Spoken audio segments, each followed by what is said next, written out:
Hello, everyone, and welcome to a new episode of the Kiln Restaking Rendez-Vous. Today we have Kendall from Proximity Labs. Kendall, how are you doing today? Doing great. How about yourself? Doing great. Great weather outside. A great Friday afternoon. Where are you based? I'm in San Francisco. Nice. How's the weather there? Yeah, it's been beautiful lately. You guys are on the lucky side because our friends in Paris, they don't have that luck, unfortunately. But anyways, to start this off, I would love if you could introduce yourself, kind of tell us like what made you join the crypto industry and why you are here right now. Yeah, absolutely. Yeah, I started working full-time in crypto in 2017, which doesn't feel that long ago, but also feels really long ago, depending on the day. I started working in it mainly just because I was really fascinated with just how open and accessible it was to build things. I really fell in love with Ethereum and just how you could build new financial products, new games, new incentive structures, all type of things on it, just kind of at will. So in 2017, I joined Consensus and kind of built some developer tooling for the Ethereum ecosystem for a while, for a couple of years. And then in 2019, I joined Near because I was just really in love with the way they're thinking about a lot of the user experience problems. And a big focus of it has always been kind of scaling is important because the user experience is constrained if you don't have scaling, like expensive transactions, slow transactions, at least for a lot of use cases, are a really big blocker. So yeah, now I've been working in the Near ecosystem for, I guess, going on 5 years, which is crazy to say. So for about 2.5 years ago, me and a couple of the other early Near employees set up Proximity. And basically the intention was really to have an entity solely dedicated to building out different parts of the ecosystem. And over time, we started to help really take to market new and exciting sort of products and functionality that's built around Near, which gets me to the reason I'm here today, which is that the core Near team is working on a product called Chain Signatures. And we're helping a lot with the go-to-market and just building out the ecosystem around it and getting people excited. And yeah, we're planning to launch it eventually once we solve some technical problems, but we have a pretty clear path to it.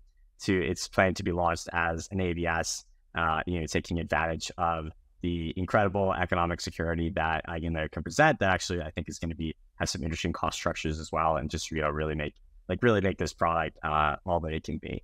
So yeah, that's what we're here to talk about. Awesome. And so we're going to be talking a lot more about like what you're building, but just kind of to introduce the tech stack behind it, we're going to be talking about MPC, multi-party computation technology. Can you introduce a bit like what is this technology and what does it do right now for the space? Who are the actors leveraging this tech? Absolutely.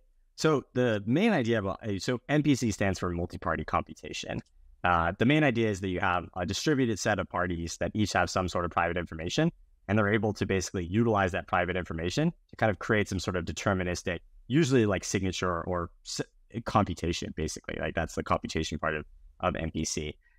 So the most practical case that we see in the crypto industry is you have, say, like basically you can think of it as having a private key that's sort of sharded and distributed amongst a bunch of different parties. In reality, they each have their own private key.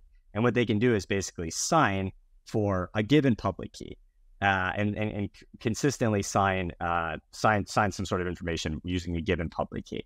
And what's cool is you need some type of threshold in order to basically do that. So it could be 2/3, 5/6. There's some different ways to sort of set it up depending on which type of MPC function you use. So the most practical way that we've probably seen it used thus far is for things like custody management. Oftentimes where you have a user or some type of party who will have, say, like there's 3 total shards or keys. A user will have 2 of those, and then a third party will have a third, and it's a 2 of 3 sort of signature scheme. So what this allows is that a user can set up some type of two-factor authentication where they initiate a transaction and then they get a message or some type of confirmation from the centralized party who's holding one of the keys, and then they can confirm kind of offline, hey, yes, I actually want to do this. So if someone were to have their phone stolen where their one key is, it won't actually enable an attacker to steal their funds necessarily. And another way you could think of it is if you lost your that one key, but then you have another key backed up, or even you delegated a key, you delegated a couple of keys around, you could use it for to recover your account. So we've seen Coinbase Wallet adopt this for some of their products. We've seen Trust Wallet recently roll this out. And then we've seen even institutional grade custody like Fireblocks uses a similar scheme to provide a non-custodial, but really, really highly secure and robust custodian environment. So yeah, that's kind of been wave one, is custody. And it's a very interesting use case. It's still getting adopted more and more. And I think it's only going to grow, especially as like these signing schemes become more efficient. What we're really excited about is that use case, but thinking about other ways that we can extend functionality using this multi-party computation. And I think what we're most excited about is actually a concept of basically giving smart contracts the ability to sign things. Like one of the problems, or one of the, I guess, limitations of a smart contract is they obviously don't have a private key because it's, usually it's like a user who has a private key who's like entering through a function call and then manipulating some data. But the contract itself cannot sign on behalf of itself, which can enable a lot of really interesting things. One just very simple set of use cases is imagining like Bitcoin by design is very limited in what it can do, for a lot of good and sometimes bad reasons, depending on your perspective.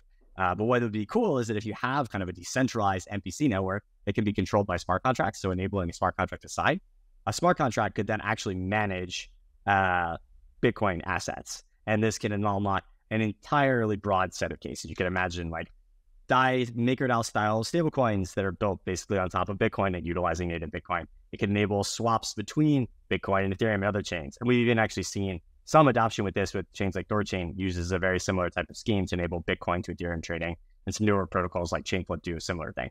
And they can enable permissionless lending, where rather than having to use wrap Bitcoin, which is actually very centralized, you could use Bitcoin that you actually control on the Bitcoin network. You delegate custody to this decentralized MPC network, and then you can use that as collateral to borrow USDC or some type of other stablecoin on a different chain.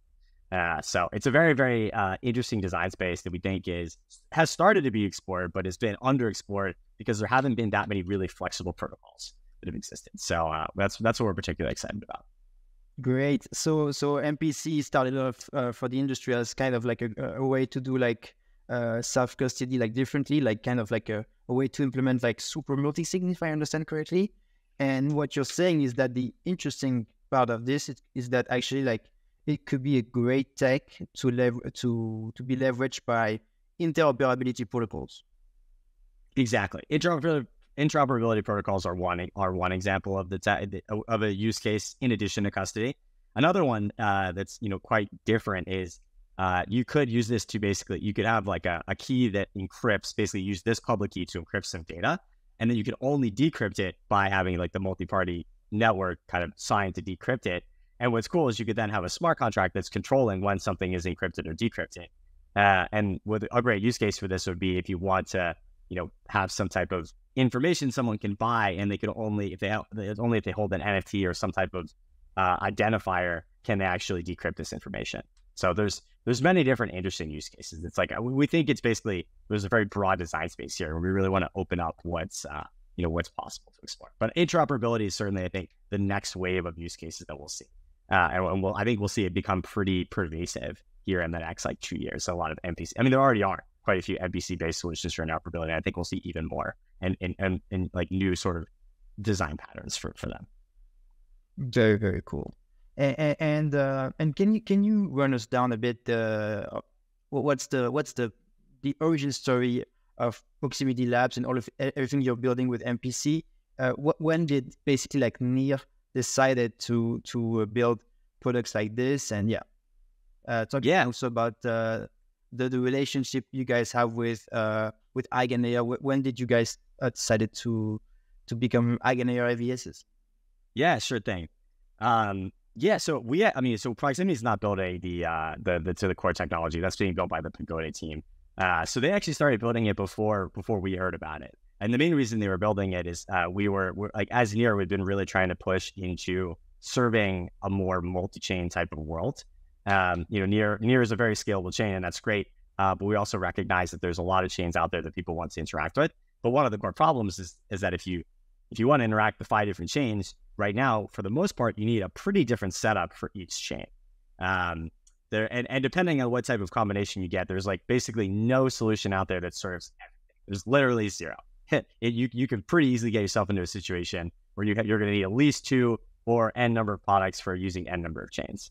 And we saw that as a really big blocker to one, normal people coming in and using this stuff. Like that's going to get really confusing and so much overhead no one's taking on. But even for crypto natives using this stuff, I mean, there's nothing worse than you get excited about this new chain and then you realize you have to like get a new wallet and acquire some gas tokens and figure out which bridge to use. And, and then finally you can actually interact with the applications, right? And test things out. And especially with with layer 2s and layer 3s and a bunch of app chains, like this is only going to get worse. Where this modularity idea is going to make this, like, there's a lot of benefits to it, but one of the big trade-offs is UX. And we think that, so we started this, rather like the Pagoda team in particular started this as like, okay, there's 3 major problems that we have to solve to solve the user experience and create true like chain abstraction. One is we need a united interface, like everything needs to be in a single place. So the technology for that we started barking down was what we called like the blockchain operating system, which really is decentralized finance. And the main idea was that application layer teams deploy their code base into like a decentralized storage network, and then anybody can easily display that kind of integration into like a single page. And what's cool is that as the app layer team makes changes and updates that component, they can pretty easily pull down the latest version. Because one of the challenges of like supporting a million integrations is that you need a pretty large team to maintain all of those integrations. And so we wanted to kind of take that burden off a little bit. So that was sort of like the first. So you like single place to use things. Second thing is like asset management. If you have assets on 5 different chains and you want to interact, you want to move those assets around or at least transfer that value around, you need a lot of different solutions there. And so we were thinking like, yes, bridges are interesting. And there are some really great bridges out there, but even under the bridge layer, no bridge serves every single chain. Some chains are just really difficult for bridges to serve, like Bitcoin. And then the other issue is that most of the bridge designs require kind of like a new endpoint at minimum to be deployed, or even in the case of like something like Axelar, like the validators have to run a full node for that new network, which has benefits, but makes it really hard to scale. So bridging is not really the right solution, is the way we saw it. And then the other problem related to the assets is sort of gas management. Having to acquire a little bit of a gas token to use a new chain, even though you really just want to do something in USDC, is problematic. So there's a lot of really good solutions being worked on there in distinct ecosystems. I'd say like Cosmos has some pretty good solutions with this, with interstate accounts. I think the EVM world has some pretty good solutions with 4337, and I would even say even better 3074. And probably there's something in Solana, and we have some solutions in Near. But the issue is that there's no solution that's universal. So we're like, okay, it'd be way better if there was like actually a universal solution that users could take advantage of. Like use USDC, have USDC on one account, and then use that for gas on any chain. And that's what we kind of started figuring out, how do we build this? And the Pagoda team in particular was coming up with ideas on how to build this. And then finally is like the accounts. So like it in particular, I think you see this with something like 4337. It's great. It's a smart contract wallet. You can swap in and out your keys. You can kind of set up these like interesting multi-sig or 2FA or different types of more secure setups with like social recovery, all those great things. But you have to have a different contract deployed on every single EVM chain that you're going to use. And so if you want to update your key or make any sort of change to this account, you have to update it on every single chain, which is not ideal. So we basically looked at all these problems and we're like, how do we, like, what are some solutions here? And so I'll give all the credit to the Pagoda team because they were the ones who came up with the chain series and then just told us about it. And we're like, this is great. There's definitely a market for this. There's a lot of exciting stuff we could do. We have a lot of teams who are facing these problems, so this is really fun. And so that's how Proximity started to really work more heavily on this, is supporting basically the Pagoda team as they take this great technology to market. So that's kind of how we got here, is basically like, okay, so we have a product for the first problem of like having a united interface. How do we solve those next 2 problems? And the idea was basically, well, if we can create a robust and distributed network of these operators that will maintain this MPC network, and then we have this MPC network basically be entirely controlled by smart contracts or Near accounts, then we can create something like a gas station relayer. We can, where you take USDC on Near, and then you can pay for gas on any chain. We can create something like, truly chain agnostic DEXs, which will be really good for moving between different chains very quickly. And what's cool is you can actually build a DEX on Near that controls assets on any chain and then settles the trade between those two chains at Near's runtime. So you can even trade between Bitcoin and say Doge, which both have pretty long block times, at Near block time. So you can settle that trade within a second, and like users will then be able to move those assets wherever they want at, of course, the other chain. But like that will unlock a lot of liquidity. And then last but not least, Near accounts are smart contracts by default. So if you want to take advantage of any of that kind of cool 4337 style account abstraction functionality, you can just update your single account on the Near blockchain, and obviously that'll be reflected effectively. That'll be reflected on every single chain, because what you're actually probably going to do is have one single smart account that controls an EOA on any single chain that you want to use. And so if you update any of the keys, like the keys that can sign for that smart account on Near, effectively you've updated the key that can sign for all of the EOAs on all those different chains. So you can even trade your account. You could have assets on like 15 different chains, and then trade some of your entire account with all those balances if you want to, which opens up some pretty wacky stuff. So yeah, that was a long rant, but that's kind of how Proximity and the different groups fit into all this. Oh, sorry, I didn't actually get to EigenLayer, which was your final question. Yeah, so we've been fans of the EigenLayer team for a very long time. Personal friend of a couple of the folks on the team, and we just saw what they were doing. I mean, I don't even remember exactly how I heard of EigenLayer. I feel like I've known about them for a while now, just because I feel like they've been almost pervasive for at least a year plus. And certainly people were excited about the concepts before then as well. But I think it was actually through the process of a different Near team that I think was on the podcast, or was talking to you guys already about the super fast finality layer, was working with the EigenLayer team. And we started thinking of a lot of different AVS ideas, right? Restaking is also a huge design space. Like, what are some of the potential use cases?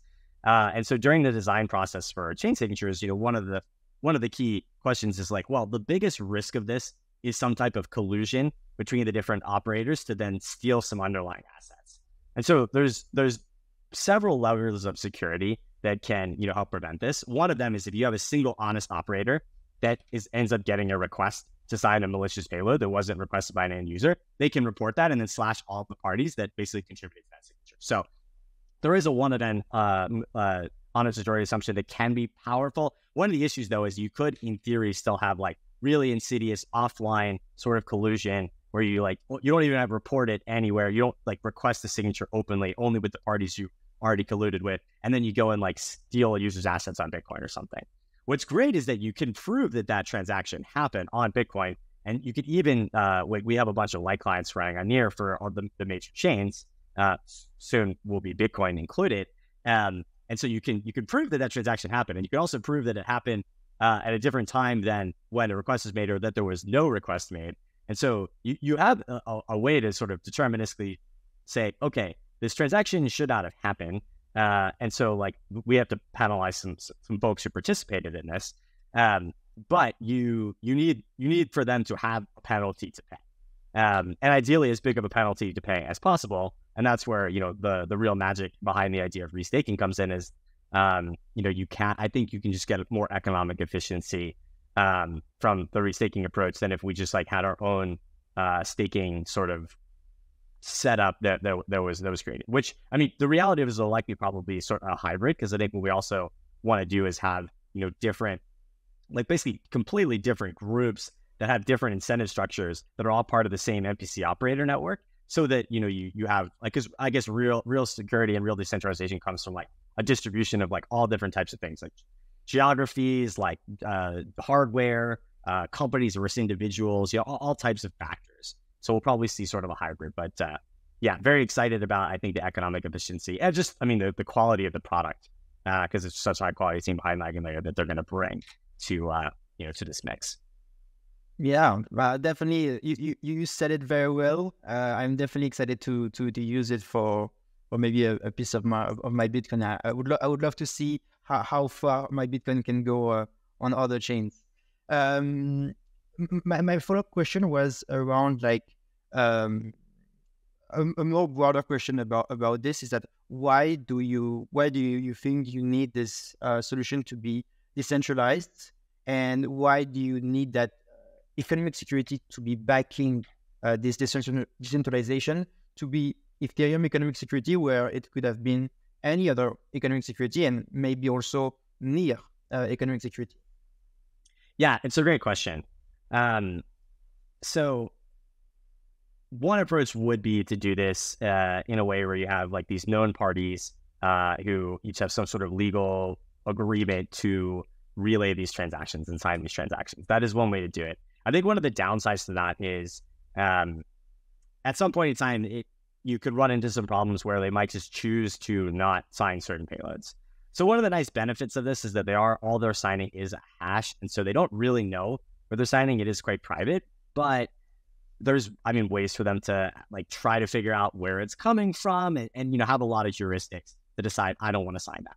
And that's not what we're trying to build here. We're trying to build like a really robust, just neutral, like, I think that's the most important part, like a credibly neutral set of, operators here. And so it's hard to really enable that over the long run. I think you can get there in the short run. I think that's okay, but I think it's hard to enable that over the long run and just have this truly robust system if you don't have a lot of different layers of sort of measures of decentralization. So it's really to establish that long-term credible neutrality is why I think the Pagoda team, but also like we agree at Proximity that this should be decentralized. And the main reason that you need the economic security is just that basically you have to look at the different attack vectors. I think the biggest risk is this like very difficult in practice, especially with like a large set of operators, but also, still theoretically possible collusion type of attack. And again, I think like we have different layers, like the one honest node, assumption, which is powerful. That's good, but having something at stake, I think makes it nearly impossible that you'll see. You get to a really high degree of security if you have like a large sort of stake behind this. So those are sort of the reasons. I think it's establishing that long-term credible neutrality, and then just making sure that we have several different layers of security and several different ways to like avoid any sort of attack vectors on the system as part of it. And economic security is certainly part of it. So it'll be cryptographic security, but also cryptoeconomic security.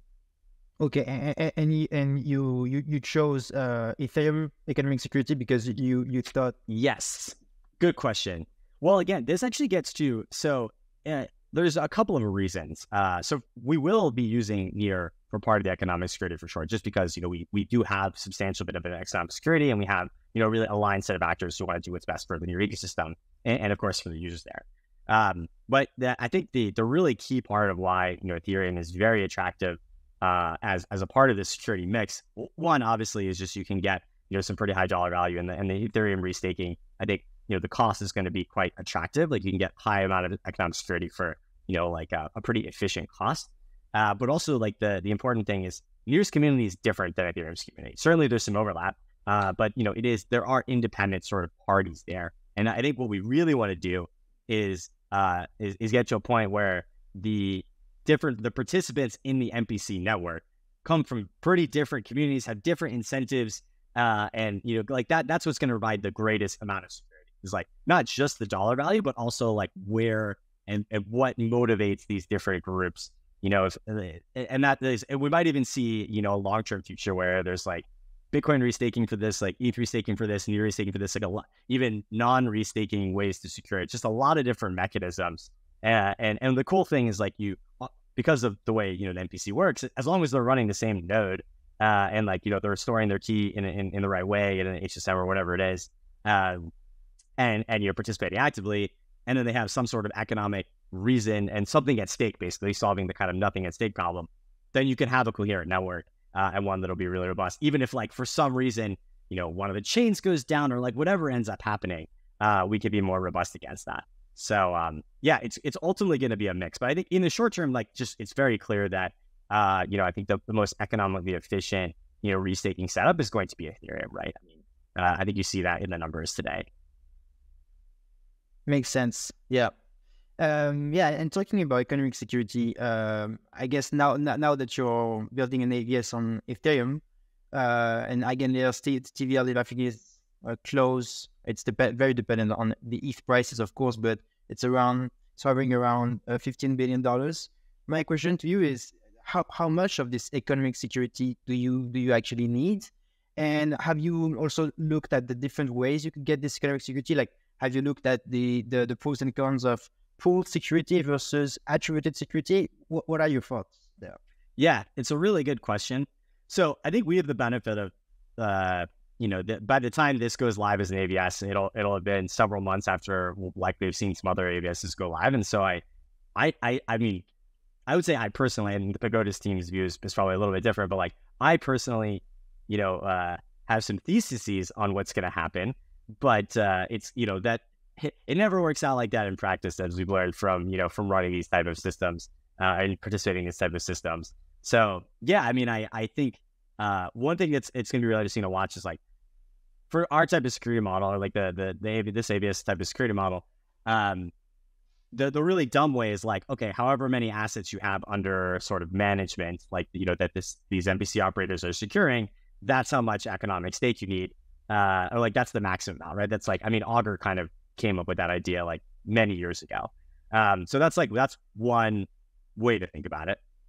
Another way to think about it is that, well, in reality, and especially in Eigenlayer, there's actually is a pretty big reputation aspect, right? Like these operators are known, right? Because people are actually choosing to delegate to an operator. So operator reputation it'll be transparent, and it'll actually be like quite an important aspect of this whole thing. And so I mean, there's more at stake than just money. Because one, if you're publicly known and you do something very intentionally malicious, I mean, I don't know, this is exactly what we intended as, the whole crypto ecosystem, but the reality of it is that if you do that, it's actually really easy for you to be prosecuted because there's a lot of evidence that you did something very maliciously.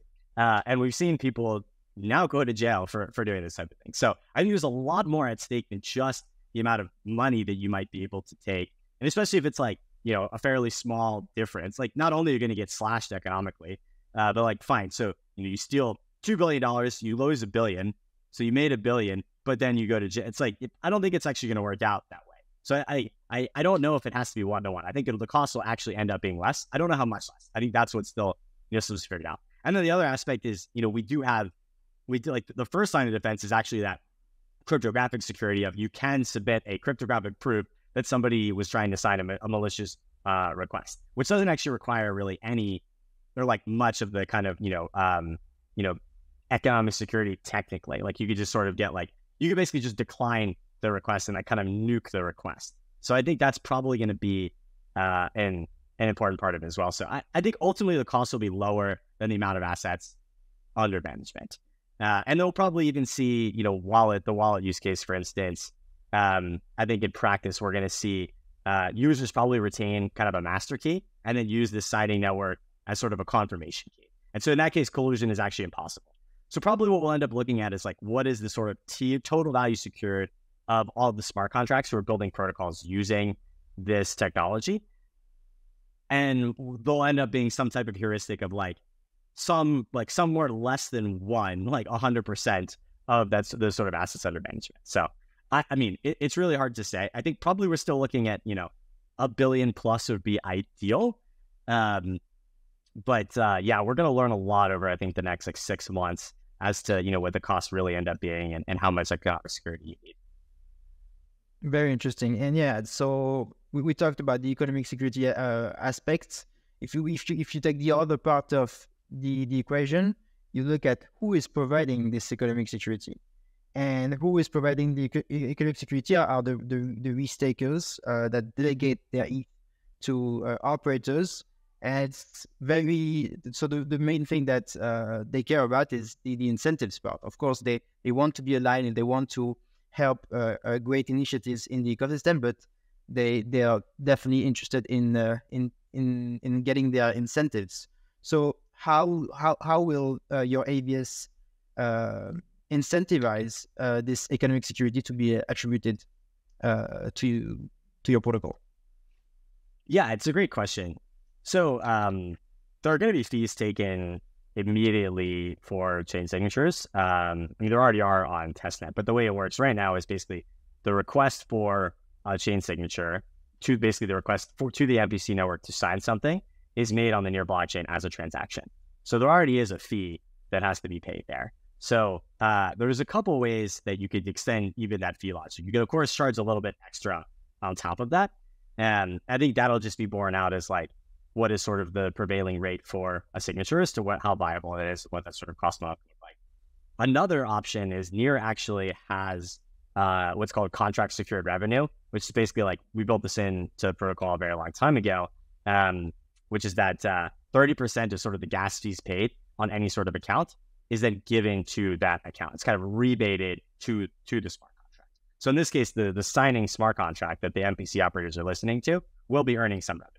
Now, that requires a very large amount of signatures to become like a meaningful sort of dollar value.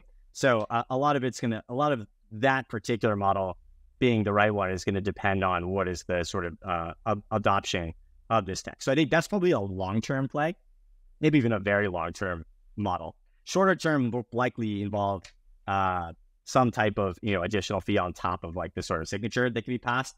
And then another option that ultimately will have to be adopted by the Near validators, although I expect if they're optimistic about the spring value to the Near network, it won't actually be very controversial, is that part of the Near security budget, which the Near ecosystem, the validators in particular, sort of maintain, basically to keep the network running, could be distributed to these restakers, especially for like a set period of time while the network is kind of bootstrapped. It's basically an investment, right? It's kind of like the Near network investing in the AVS layer in order to ultimately lead to a ton of transactions on the network for signature requests, that then can kind of become self-sustaining. So likely we'll see some combination of maybe even all of these. It might be like initial batches is coming from the Near validator set who chooses to have a little bit of inflation that's directed to AVS. Midterm might be like a bit of an extra transaction fee on top of the Near transaction fee for a signature that can then go to the AVS operators. And then long term might actually just be that kind of contract secured revenue that'll get paid to the operators. So it's still being figured out. I mean, ultimately, a lot of these decisions will be made by the Near ecosystem as a whole, since they're the ones in control of that. But early signs point to that being pretty doable. And I think we're fortunate as an ecosystem that there is a pretty large, like substantial security budget there, where even like a small amount could kind of go a long way towards really making this system a reality. Okay, so if I understand correctly, if all of these basically become like the way that the protocol is being used, that means that potentially like the users on Bitcoin will pay fees on the Bitcoin that they transact with, because they only have Bitcoin, so they might as well give a piece of Bitcoin. Then the users on XYZ chain will give XYZ token. So that means that all of the revenue that the AVS will be getting might be in a lots of different types of token, right? Do you plan to abstract all of this for the restakers and then they get just ETH, or how would you plan to retribute? So the fees will almost certainly be paid in Near, because the Near network is the one ultimately kind of accruing the fees. So almost certainly, I mean, the abstraction is going to happen at the app layer. And there's already teams kind of doing that. There's some creative ways to make it so the user on the native network is only paying fees in their native token, but ultimately that fee will end up, somebody will have to be basically taking that fee and then paying Near to the Near network. And so the actual accrual of any type of anything that could be paid to the restakers ultimately will, I see it almost certainly being in Near. So what I would say is restakers will expect to be paid in Near. That's the very much the most likely case here, at least for a while, if not indefinitely. I mean, it's hard to say what's going to happen in the long term, but I would say certainly in the short to mid term, expecting to get paid in Near is what's going to happen. Very, very interesting. And you briefly mentioned it, but could you share a bit like how you envision your roadmap to be like? Like, do you have a timeline in mind, and do you already have an expectation of what will be the amount of usage of the protocol when it launches? Yeah, it's a good question. So the Pagoda team launched a testnet just over a month ago, like right at the end of March. And so that's been running for about 5 weeks or so with some early, actually a lot of like kind of AVS type of operator cohort who's been running that. It's kind of a proof of authority mode. So the audits for that core tech, mainly to the cryptography and the MPC implementation and the smart contract, Those are, I believe, supposed to begin in the next week or two, or like pretty shortly. And then basically once the audit is completed and anything that's found in there is sort of rectified, and basically it's it's feeling very secure, then the Pagoda team is going to push to a proof of authority mainnet that'll launch with likely 10 kind of early parties who have 8 to 10 early parties who have expressed interest in working with team to date.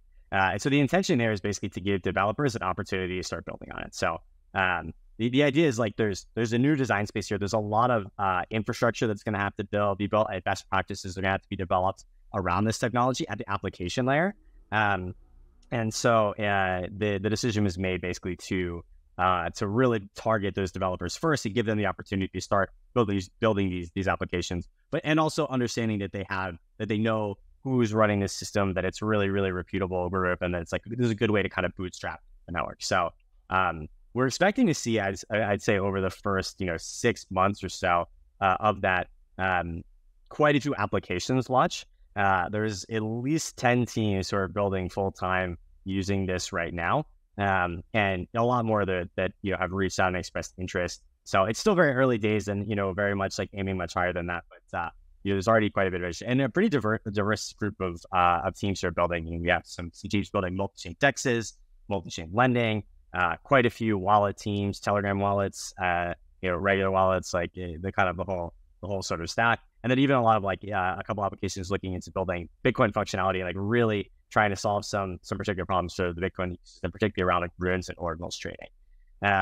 So yeah, it's gonna be interesting to see one, like when those applications are able to go live, and then like what type of uses they're able to attract. But so far we've been pretty impressed with the quality and are very optimistic about the uptake. So that's sort of the timeline for getting the product itself out. Now, obviously, the goal here is to make this as robust and decentralized as possible.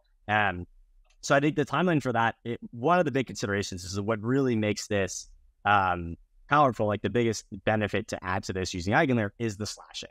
And so I think like a target is to be honest, probably see learn from some of these earlier launches, which will actually include another product from the near ecosystem and the fast finality layer, and just like learn from their experiences, like how much security costs, how much security they actually need.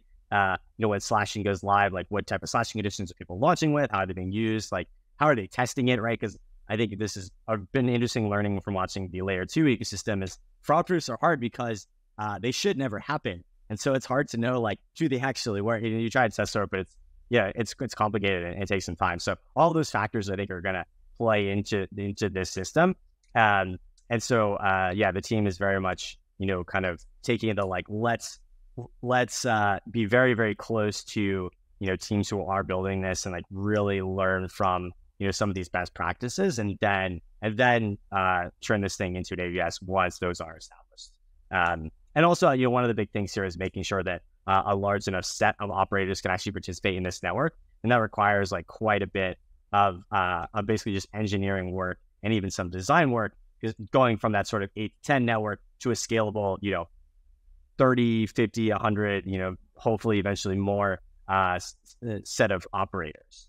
And so that's likely to take, I would say, for what the team is telling me, probably 6+ months is the plan. So I'd say like end of the year is likely when, the team will be looking to turn this into like to turn the AVS on. But ahead of that, there's definitely opportunities to, build a relationship. There's the opportunity to validate the other AVS, from the fast finality team that's building that.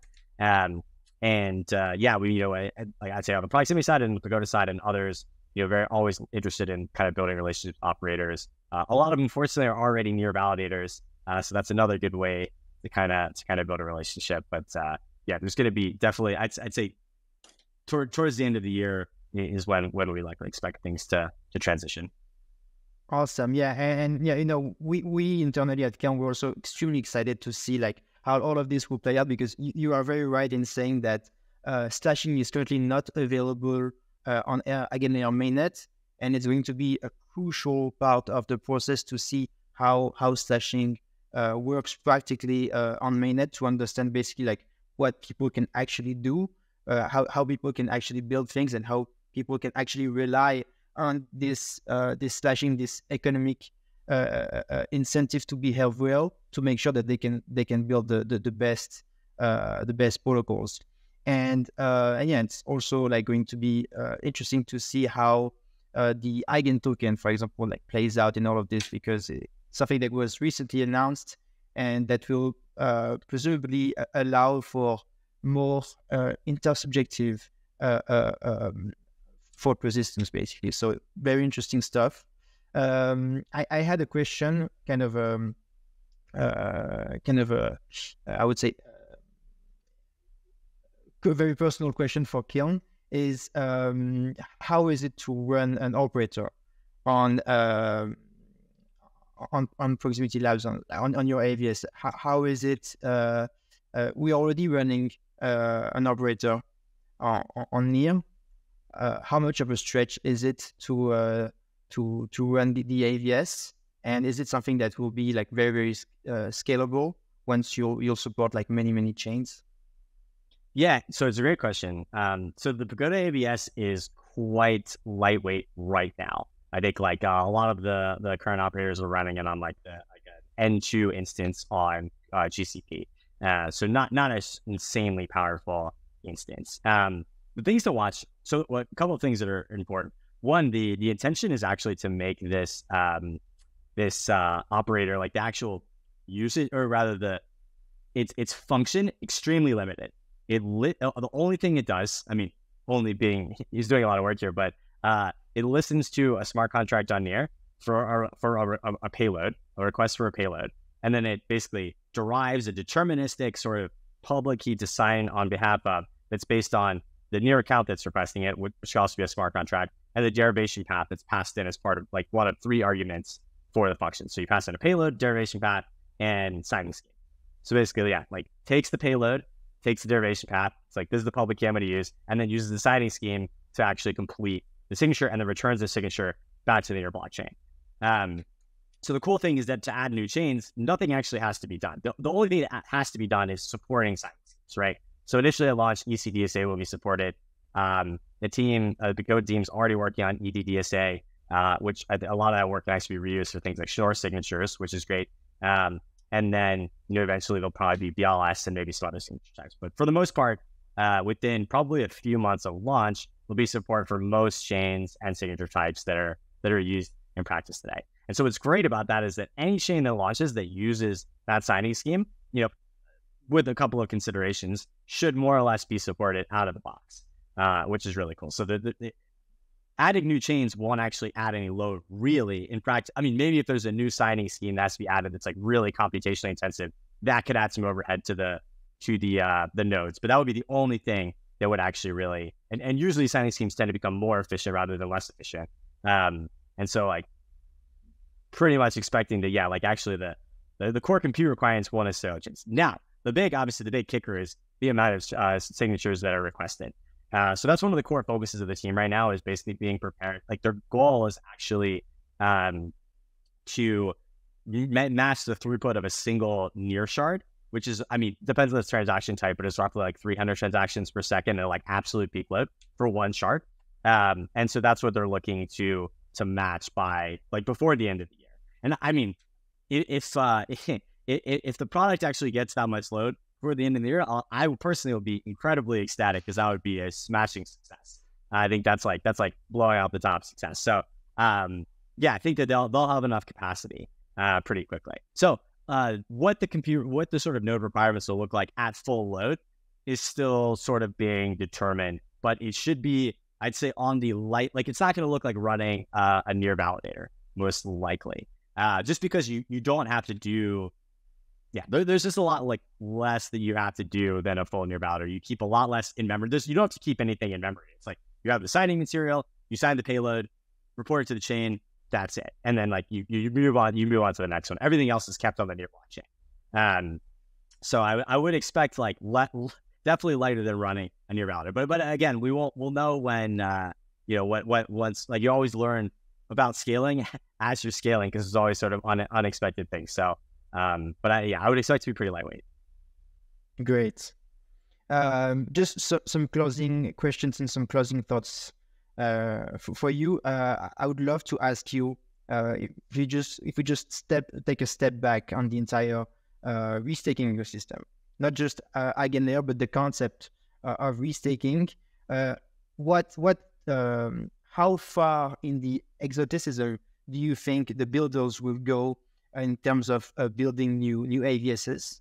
That's my first question. And then my second question is, do you think we'll see a future where there could be competing restaking hubs, meaning not just a different set of restakeable assets like Bitcoin, Ethereum, Solana, but also different ways to do restaking as a hub? Yeah, it's a super interesting question. So I think, and actually an earlier question I didn't touch on as much as like the sort of, I guess, like shared restaking versus I guess attributable restaking. I think how well shared restaking works is, I think, going to be a really big determining factor in like how big restaking becomes. Because I mean, attributable restaking is great. It's like, you know, it's like a step up from just staking, right? Because it's like, okay, you can staking yield and you can kind of delegate it. I mean, there's some, you know, some consequences that I think we're gonna have to learn from for sure. But yeah, you know, that there's like kind of a limit to that, right? It's basically like, you know, well, yeah, there's like a clear limit. Whereas like just shared restaking, it's like there's more leverage basically. Like that's like a levered play. So I think like if shared restaking can actually work in practice, not actually like, you know, lead to like a house of cards of security and like a lot of kind of like, you know, clear downsides, then people are going to be trying to use it everywhere they can, right? I think, and people will probably even try to use it for things that like, right now, it doesn't seem very practical. Like you wouldn't really think it makes sense, but a lot of crypto economic security is about security budgets. And so if like that would in theory enable much smaller security budgets, which then I think like we're going to see a plethora of APIs. If it turns out that you know, shared restaking is not actually, or rather is there's a lot of clear trade-offs to it, and teams have to really opt more for attributable restaking, then I think that is by definition kind of going to cap the amount of AVSs we'll realistically see. So I think that's actually the thing I'm watching the most, is, you know, how is that going to shake out? But I'd say I'm definitely optimistic that at least a lot of use cases will be able to use it, and so it's going to be really interesting to see. To the second question about you know, I guess basically whether we'll see eigenlayer competitors, not just like on the asset level. I think that so first of all, I think like competition generally is good. And I think crypto in particular, like the whole point of crypto, or one of the points of crypto has been to like eliminate rent-seeking behavior, or at least like minimize its impact and like make it harder to sort of do in practice. Obviously in reality, you know, there still is rent-seeking behavior, but I think it definitely helps when you have competition to like at least keep teams sort of in check. And the regular team is great and very honest, but like as it becomes more distributed and decentralized and all these things shift and like, you know, things, it gets out of control, right? So even if you start a corporation, like it gets a lot bigger than any sort of individuals and even the original founding team, and it has a life of its own. And I think that happens even more so in crypto by design. And so having competition, I think, is good for that reason, that it really is sort of like a check on, it just makes the user experience better ultimately. Like users win when companies and protocols and things compete, right? So that's one benefit. I think what's important though is that, and like where we always go overboard is it's so easy in a way to like just fork and launch a competitor with changing basically nothing, and then just having a different marketing strategy that users don't actually win. It's like almost has like the opposite effect in a way, or at least in some cases. So I'm hopeful that, I think like what'll lead to there being multiple players in restaking is if there are different ways to implement restaking, right? It's like if there's like if there is a design space here, like basically probably if there's like some, you know, all different things to learn about the economics and like, you know, even the tokens for stake, all of that and the mix of them. That's where I think like we might see, you know, multiple players, because like they focus on different use cases, different aspects, different whatever it is, like something different. Yeah, I mean, we already see, I guess, like a bunch of teams who are like very much inspired by Eigenlayer and are launching. I think it's, yeah, for the most part though, it's kind of like Eigenlayer but with a different asset. So it's going to be really interesting when we start to see like okay, we saw this was working for Eigenlayer, but this wasn't. And this feels like an area that they don't think actually makes sense to invest resources in, maybe even for good reasons, but that we think makes sense to invest resources in. So we're going to shape a product built on that, targeting that group, and like hope that, you know, there's a business there. So kind of a non-answer, I guess, but yeah, it's basically we'll see. I mean, it's so hard to say. I think it's still so early. I mean, you know, there's like not really. I think EigenDA will be the first AVS live, and it's like sort of not exactly live yet. Excited to see it go live. So I think like the next couple of months are going to tell us a lot about like how this whole thing's going to shake out. Yeah, it's going definitely a very interesting time in the crypto history. We're very excited to see like how all of this is going to play out, and I do think personally that Eigenlayer has a clear advantage in being just the first actor to execute on this vision. And you know, in a way, we could see that other actors have executed in the past on the vision of restaking, because in a way you could consider the Cosmos Hub, the Atomic Mechanism, as a sort of restaking hub, but not at the scale and with the amount of assets that Eigenlayer has today. So it's going to be very, very interesting. Kendall, I wanted to, we're a bit over time. I wanted to thank you a lot for this conversation. I had a great time, and very, very excited to see you guys on Testnet and eventually on mainnet. And I hope Kiln will be running your AVS. It's going to be very, very interesting time. Yeah, likewise. Thanks for having me. Yeah, super fun conversation, and yeah, excited about the future. Perfect. And to the audience, guys, we'll see you in the next one. Bye-bye.